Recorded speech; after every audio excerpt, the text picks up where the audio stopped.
love this story. It's a day that ends in Y, which means there's been another embarrassing blunder from the Greens.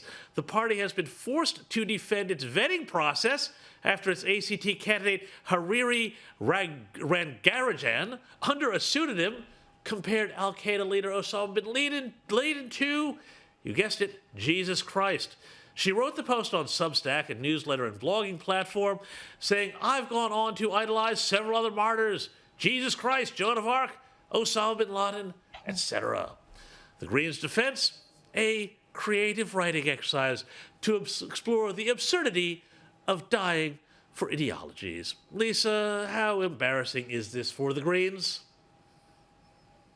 Oh, it's a piece of fiction, James. Don't you know? No, we don't expect to see anything about fiction coming from the Greens at all. You don't need to look at their policies for a moment to think that what they're doing is creative writing there, and she's following the lead. But look, what it does, it is exposes how badly their vetting process is. And look, she's 20, she was a university student. I don't think she has a snowball's chance of actually being elected, but what it does is show a real insight into the types of people the Greens are recruiting in as candidates and what we're ending up with in parliaments across the country. Well, not only that, though, Christy, the defense, I think, you can excuse a 20-year-old for writing something stupid. If you went back to what I wrote in university, my God, you might find some real shockers there. But the defense that she was saying, oh, well, she's saying how absurd it is to die for, or really, I guess, believe in, an ideology. Now, this is a political party that is supposed to have an idea at its core, and a political party that is part of the Australian process. Doesn't that defense in and of itself show that the Greens are an entirely unserious party and that it's really just a lot of undergraduate basket weaving? The reality is the Greens are on track to increase their vote, which is a national vote of 12% at the last 2022 election. That's tracking upwards. They're on track to become the kingmaker of the government, and if you believe all the polls, pointing to being the preferred partner of the Albanese government to form a minority government. That's a reality that Australians are looking at.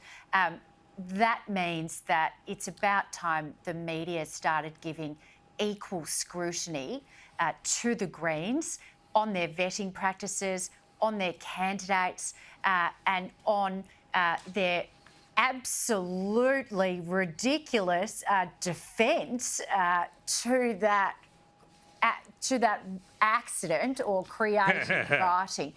If that was a mainstream political party, there's no way that would be a 5-minute so what story. They are going to hold the balance of power in the federal government. These are the people that they select in which to do that. These are the people that vote in their party for what policies go forward. They deserve the scrutiny equal to that position. Hey, speaking of scrutiny, let's just have a quick hop over to the U.S. now, where there is talk of another debate with Kamala Harris and Donald Trump. Donald Trump took to Truth Social to say that it's late in the process, voting has already begun, there will be no rematch. This was after some talk that there would be a rematch. Christy McSweeney, should there be, very quickly, a rematch between Donald Trump and Kamala Harris? I think Donald Trump would love a rematch. I think Kamala Harris thinks, I'm done, I've done it, I did a good job, I exposed that guy, and she did, she absolutely did. Look, she's wishy-washy, she doesn't answer questions, but gosh, she's a very good presenter and convincing. And don't forget, there's a very low bar in politics all round, here and in the United States. So she probably managed to convince more people than she was anticipating to. So Lisa, she's done. She doesn't need to do it again. Lisa, I see you jumping in here. What do you think? Another debate?